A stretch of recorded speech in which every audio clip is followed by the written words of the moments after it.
ఓం శ్రీ మాత్రే నమః. సౌందర్యలహరి మొదటి శ్లోకం.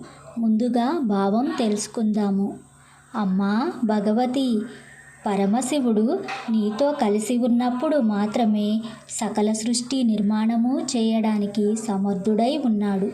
నీతో కలిసి ఉండకపోతే అంతటి శుభప్రదుడైన పరమశివుడు సైతం కనీసం కదలడానికి కూడా ఆసక్తుడవుతాడు.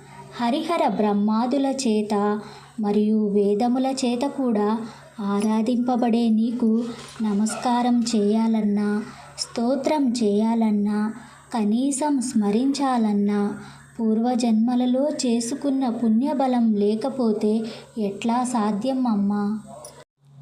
శివశక్త్యా యుక్తో యది భవతి శక్తః ప్రభవితుం న చేదేవం దేవో న ఖలు కుశలః స్పందితుమపి అతస్త్వామారాధ్యాం హరిహర విరించాదిభిరపి ప్రణంతుం స్తోతుం వా కథమకృత పుణ్యః ప్రభవతి.